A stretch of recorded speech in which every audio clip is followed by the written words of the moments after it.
Are you somebody that just took over an orphan team, or are you somebody that knows that you are probably the 10th, 11th, 12th best team, or are you even the 5th best team that you're looking to rebuild here in the next year or two? I will tell you a couple tips of how to do that here, but first, let's hit the intro. Now turn up.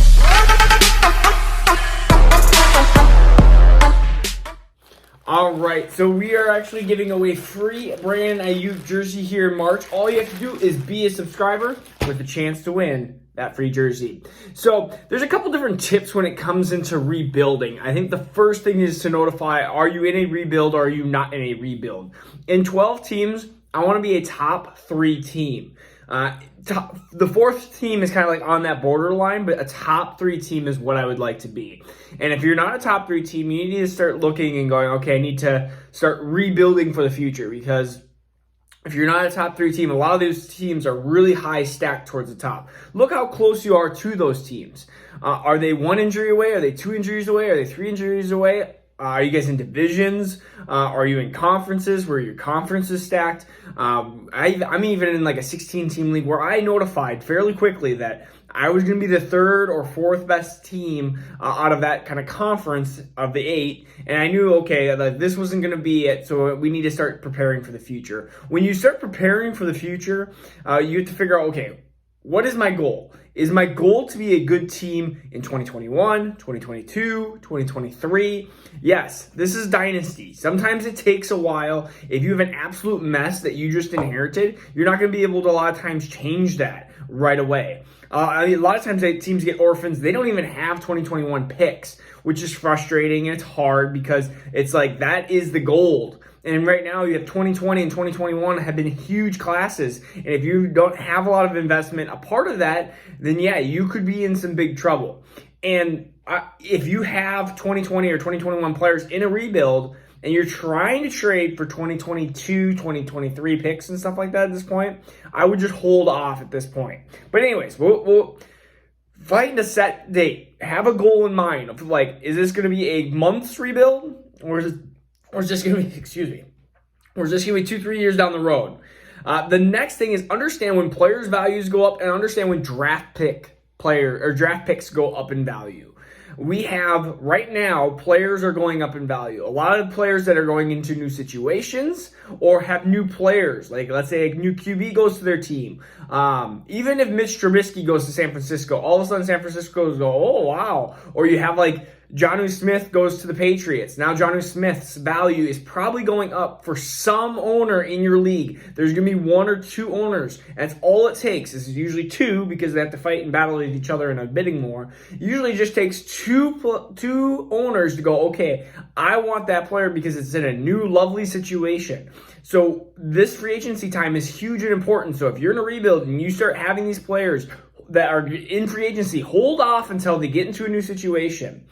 This is also a time where draft picks are taking a tiny bit of a dip until the free agency is over. When free agency is over, the 2021 picks are going to be a ginormous value. So you have really 2 ideas. If you have a rebuild and you have 2021 picks, you either can trade your 2021 pick for 2022 and 2023 picks, which you need a haul. You need to make sure that you're getting really good value for that, because 2021 class is better than those classes. At least that's what it looks like from the Devy kind of standpoint. But you can look at some of the Devy standpoints and you can see that this class looks like it's going to be better. And we've kind of thought that even years back, we knew that 2020 and 2021 were going to be better. So you have kind of 2 strategies with that. You either can trade that back, or you can draft a player now, like a Najee Harris, a Travis Etienne, a Jamar Chase, Devontae Smith, Javonte Williams, one of those players, and you can have them perform. Just know that about midpoint of the year, that's when they start hitting. And then after their freshman year, so look at the Swifts, the Akers of last year and stuff, and then sell off. And why I say that is because then you can start getting players and picks, especially if you draft running backs. One of my biggest keys I always say in a rebuild is draft running backs. And people go, well, running backs only have a short shelf life. Yes, I am drafting running backs not to keep them. I am drafting them to trade them away, because running backs are the last piece of the puzzle that you need in a rebuild. You need a solid quarterback, solid wide receivers, solid wide receivers, and a good tight end as well. And you need all of that. But the running backs usually hit on like this kind of 2 to 4 year window. So if you draft the running backs right away and you keep them, by the time that they start dwindling off, then now your team is starting to rebuild in. Instead, you want to trade your running backs away and then get them towards the end of the rebuild. So then you have the QB, wide receivers, and tight ends set. And that's what, as a contender, that is what you're looking for. You're willing to sell the boatload. So my another key is if you're a top 3 team or you're close and you think you can make a couple trades to get into that top 2 teams, sell it and get to that running back. Get that, whether it's CEH, that's probably dipped, or if Akers your guy, do that, or if Swift's your guy, sell the farm, not sell the farm, but sell enough to try to get that missing piece, that missing link. Because that rebuild team that just drafted Swift last year, probably at pick 4, is thinking, oh my goodness, I have a match made in heaven with a team that is competing that needs a running back spot. And so that's why running backs are more important, because ultimately teams are not going to sell as much, I would say. The demand is not as high for wide receivers. Yes, CeeDee Lamb, Justin Jefferson are amazing prospects. But if they don't get Justin Jefferson, know who they're going to put in? They're going to put in their wide receiver 2 or wide receiver 3. If they don't get DeAndre Swift, know who they're going to put in? They're going to be putting in players like maybe Jeff Wilson or Raheem Mostert or James Conner. They're going to hope that he has legs left. Or David Johnson. They're going to be playing these players, and they're going to be hoping, and they're going to see throughout the year that, oh my goodness, I need a running back. Everybody needs running backs that's on a competing team. Sometimes you need 3, 4. I've had teams where it's like, man, I am wonderful at running backs. And 1 week goes by and like 2, 3 injuries, and I'm like, I have no running backs. There was actually a team that I had like 6 running backs, and I think all 6 were hurt at the same time. I'm like, I don't even have a running back to start. I'm sorry. Because in our case, if we activate rookies, we have to keep them activated, and there's certain rules with that. But I'm like, I'm not activating Dobbins. Like, I'm not activating him. I'm keeping him. But yeah, I had like 6 running backs. All of them were hurt. All of them. I kept trading for the backups, and they just kept getting hurt. And I'm like, geez. So, another key.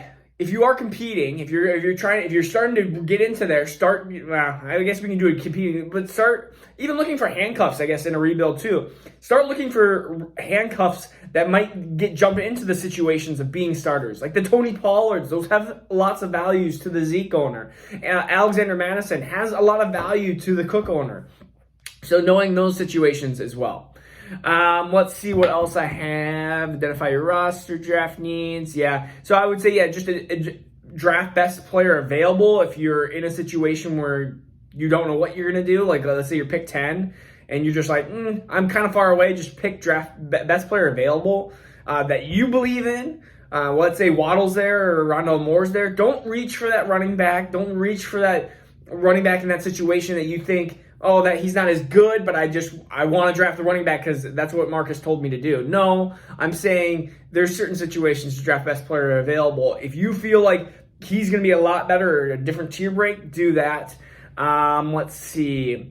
Yep, when you're in a top 3 team, when you start feeling like you're hitting that rise in the rebuild, start like, I would say a couple of weeks in, see where you're at. Because there's sometimes fantasy's crazy where you get some bad beats. But maybe if you're week like 4 or 5, that's when you can start seeing teams that are not going to compete and they're going to start rebuilding. And sometimes it's longer for teams that are stubborn. Maybe it has to be mid-year, like week 7, week 8. And you see teams that are being stubborn. They're like, fine, I am going to be in the rebuild. That's when you can start competing and start.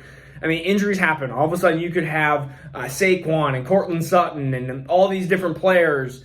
Or Odell. Let's just say you had that last year and all of them tore their ACLs, or maybe you had Kenny Galladay in there too, and all of a sudden all of them are hurt. So don't sell quite yet unless you can get a good value through there. I'm trying to think if there's anything else in a rebuild. I mean, in a rebuild, please just comment what your questions are, because rebuilds can be all sorts of different aspects, but in Superflex, I would say if you have an early pick, just draft early. That was the most.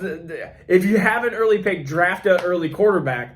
because quarterbacks can sustain you hopefully like 10 years. That's why Trevor Lawrence is 101. That's why like Justin Fields a lot of times is 102, and a lot of times Lance and Wilson are very close right behind versus a Najee Harris, because teams that are competing need quarterbacks, and also quarterbacks, you can have a rebuild. Let's say if you have Lawrence, you can have him for 10 years, and literally you can have your rebuild might be set back a little bit because you're gonna have a lot of positions to fill. But I mean, 2-3 years, all of a sudden, then it's like you're competing every year, because it's like you have Lawrence and maybe you have another really good quarterback, and you just use those two quarterbacks and you can just fill in the other pieces with picks and trades and stuff like that. All right, please comment what your rebuild question is, and I'll be able to try to help you out. All right, this is Marcus, Dynasty Football Dads. Take care. Peace out. Now turn up.